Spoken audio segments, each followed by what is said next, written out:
On enchaîne tout de suite avec donc la catégorie télémédecine et le jury qui est avec nous. Il s'agit de Pierre Pinzelli, qui est directeur du centre hospitalier de Castres, deuxième centre régional de Midi-Pyrénées en termes d'activité, de patients et de poids.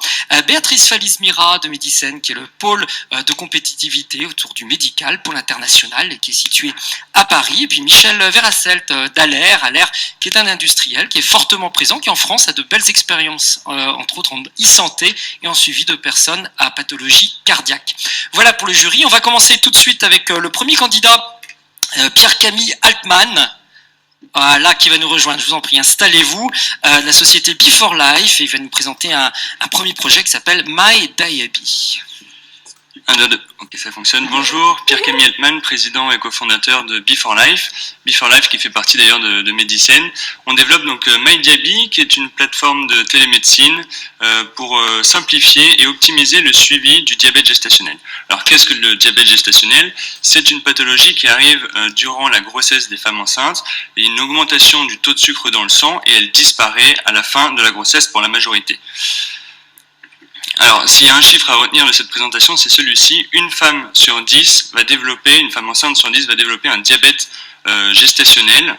Donc c'est assez conséquent, et une des premières complications, c'est la macrosomie, c'est-à-dire un bébé trop gros, qui va impliquer notamment à l'accouchement des complications. Un accouchement difficile, plusieurs complications, plus de césarienne, plus d'hypoglycémie néonatale, énormément de complications à la fois pour la mère et l'enfant à court terme, mais également à long terme pour la maman, puisqu'il y a un risque d'avoir un diabète permanent à long terme pour ces femmes. Si un deuxième chiffre à retenir, c'est celui-ci: 1/5 des nouveaux cas de diabète de type 2 sont d'anciennes femmes ayant eu un diabète gestationnel. Donc là, on a une vraie mission de prévention par rapport à ces femmes. Donc ça, c'était vraiment les problèmes d'un point de vue clinique. Ensuite, on peut voir d'un point de vue organisationnel. Aujourd'hui, les délais de prise en charge, pourtant très importants dans la prise en charge du diabète gestationnel, sont trop importants du fait qu'on doit prendre des rendez-vous avec des spécialistes, et on arrive parfois à plus de 2 mois de délai dans certains établissements. Donc les délais sont importants. Le diabète gestationnel, le suivi est compliqué. On a 2 fois plus de rendez-vous, pourtant énormément de rendez-vous pour les femmes enceintes. On en a 2 fois plus, une dizaine de rendez-vous avec des spécialistes.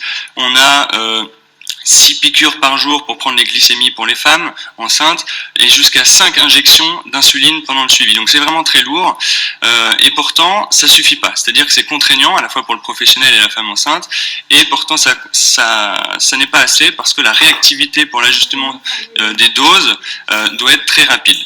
Donc il y a vraiment quelque chose à faire là-dessus, puisqu'aujourd'hui les femmes remplissent des carnets papier, et en 2015 ça paraît assez incroyable. Et évidemment on parle de femmes enceintes, donc d'accès, difficulté d'accès, encore plus si on est dans des déserts médicaux.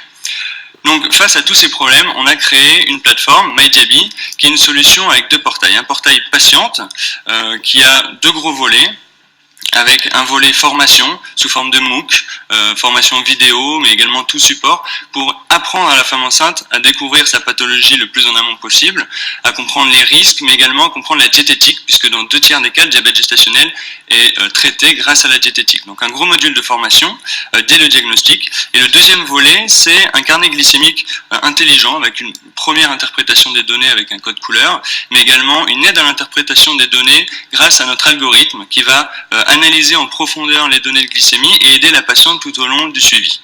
On a également du yoga en ligne, énormément de choses en plus sur la plateforme qu'on pourra détailler plus tard.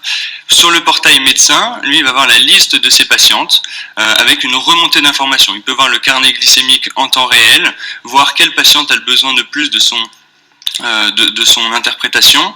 Il peut créer ses propres alertes personnalisées, et avec ça avoir une vue d'ensemble de tout le parcours de soins, et aider les patientes qui en ont réellement besoin, en ayant finalement des questions pertinentes lors des rendez-vous physiques, et non plus passer un quart d'heure de rendez-vous à analyser un carnet papier, mais vraiment parler plus humainement à ces patientes. Donc voilà, donc aujourd'hui on est en train de se développer en France. On est actuellement dans 7 hôpitaux et cliniques. On est en train de préparer la réalisation d'une étude clinique en Île-de-France. On est aujourd'hui notamment implanté à l'HEGP à Paris, et on a donc de plus en plus de patientes qui s'inscrivent également d'elles-mêmes sur la plateforme depuis toute la France. Donc on est très content de ça et à chaque fois on essaye d'impliquer le parcours de soins, donc c'est-à-dire à la fois le médecin mais également les sages-femmes côté maternité pour que tous on arrive à réduire justement tous ces délais et améliorer le suivi. Merci de cette présentation. Des questions du jury. Béatrice Falizmira, du pôle Médicane. Oui, alors j'ai plusieurs questions. Il y en a une, j'ai compris qu'il y avait une analyse des données de glycémie qui sont remontées par la patiente, donc il y a un algorithme qui est derrière.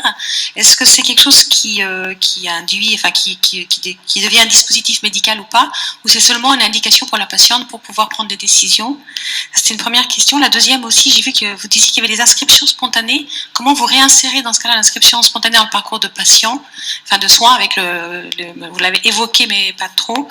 Voilà, et non, je crois que c'était déjà ces deux points-là que je voulais. D'accord, effectivement. Alors, d'un point de vue du dispositif médical, aujourd'hui, exprès dans notre algorithme, on n'a pas pris en compte l'adaptation des doses d'insuline pour justement ne pas être dispositif médical. À terme, évidemment, on espère, l'algorithme est prêt et on essaye de pouvoir le réaliser petit à petit. Ensuite, la deuxième question, donc par rapport aux patientes qui s'inscrivent d'elles-mêmes, c'est intéressant parce que d'elles-mêmes, il y a une recherche d'information et elles s'inscrivent. Maintenant, nous, derrière, on est capable d'identifier de façon automatique ces patientes et on leur envoie un courriel leur disant que si elles ont envie, elles peuvent contacter leur médecin pour qu'eux-mêmes nous contactent. Et finalement, on a beaucoup de médecins qui viennent à nous en disant on a un réel problème, on est surchargé au niveau du diabète gestationnel, ma patiente nous en a parlé et on aimerait faire partie de l'équipe. Et on les inscrit. D'autres questions, Michel Verrassal?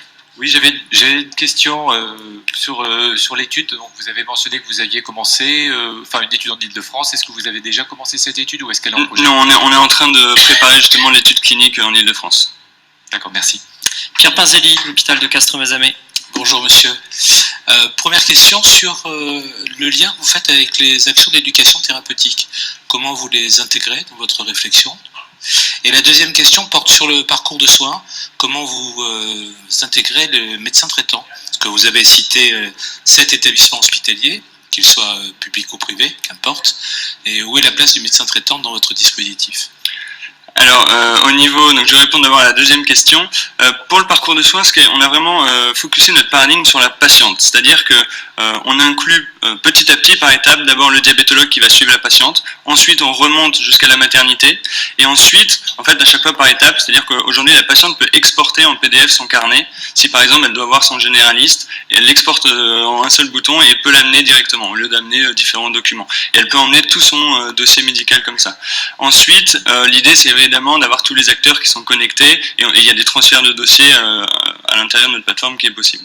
Et la première question, du coup, que j'ai... C'est l'éducation thérapeutique. On a vraiment travaillé sur les vidéos, c'est notamment une formation vidéo, pour que toutes les femmes, qu'elles soient plus auditives, visuelles, etc., puissent ne pas décrocher. Donc on a à la fois quelqu'un qui parle, visuellement, on a les points importants qui s'affichent. Pour les femmes qui sont peut-être qui ont du mal à parler français, on a des pictogrammes qui s'affichent. Donc tout ça, ça s'insère dans une formation avec différents supports, vraiment où chaque spécialiste va parler que ce soit diététicienne, diabétologue, va vraiment parler là-dessus. Donc c'est vraiment un complément, ça peut être un complément dans un hôpital d'une vraiment éducation thérapeutique, mais on a déjà toutes les bases en ligne rapidement. Alors moi j'avais une question sur le portail médecin, parce que donc il y a un portail médecin qui permet de gérer des alertes et de rappeler quels sont les médecins qui sont derrière ce portail. Est-ce que ce sont des médecins qui sont regroupés par exemple dans un centre hospitalier qu'ils font pour toutes les patientes, ou est-ce que c'est un médecin ça serait peut-être plutôt un gynécologue ou un diabétologue qui suit la patiente, qui serait impliqué? Et l'autre question que j'avais, c'était par rapport aux risques de diabète de type 2 qui sont donc induits par le diabète gestationnel. Comment parce que vous dites que c'est un outil d'alerte ou de suivi, comment ça s'insère par rapport à ce risque? Alors, par rapport au parcours de soins, finalement, chaque acteur, on a vraiment travaillé pour que chaque acteur, il y ait une répartition des rôles. C'est-à-dire que le médecin va s'occuper vraiment des cas qui ont besoin de plus à se focaliser dessus. Les infirmières, par exemple, qui ont également un accès pour regarder les patientes qui ont peut-être moins le besoin et suivre ces patientes. Ensuite, donc là, on peut vraiment répartir les rôles pour optimiser les ressources médicales rares. Donc ça, c'est un premier point. Et sur votre deuxième question... Prenez le micro, voilà. Alors, déjà sur la première, Donc il n'y a pas de plateforme, c'est les médecins. C'est une solution SaaS, D'accord. donc Donc, chaque chacun s'y accès va, voilà. automatiquement va générer C'était la précision. Et donc la deuxième, c'était sur la prévention du diabète sur la type 2 prévention du diabète à de terme. Voilà. Voilà, alors en fait, en suivi postpartum, vraiment après la grossesse, on a les médecins qui, aujourd'hui, la plupart ont une perte de vue de ces patientes qui ne reviennent pas après avoir accouché pour justement suivre leur glycémie. Là, avec notre solution, elles passent automatiquement donc, dans un mode après-grossesse où elles peuvent rentrer, en fonction de ce qu'a paramétré son médecin, des glycémies au départ, peut-être 1 ou 2 par semaine et ensuite 1 fois par an pour avoir un suivi. Toute dernière question de Michel Verracel d'Aler. Oui, une petite question sur le modèle économique. Vous aviez parlé d'inscription donc des patients directement. Est-ce que ces inscriptions sont facturées aujourd'hui et quelles sont vos pistes de modèle de business plan en fait pour demain? En effet, c'est un challenge de la télémédecine. On a aujourd'hui la plateforme est gratuite pour les patientes et pour les professionnels de santé. On a un business model qui fait qu'aujourd'hui, vu qu'on réduit les délais de prise en charge, on augmente. Donc c'est bien pour les patientes, mais c'est également bien pour les professionnels qui se voient, les industriels pardon, qui ont un chiffre d'affaires qui augmente de 35% au niveau des consommables des bandelettes et on arrive à créer un business model derrière ça. Ensuite, pour les patientes, elles ont des options payantes comme la gym douce, prénatale, qui sont en ligne, comme certains, voilà, des choses qui sont faites en ligne, qui sont un peu plus poussées, qui sont des options payantes. Merci beaucoup Pierre-Camille Altman de cette Merci présentation donc, de ce projet My Diaby. Voilà, je rappelle les règles du jeu à chaque fois, 5 minutes de présentation.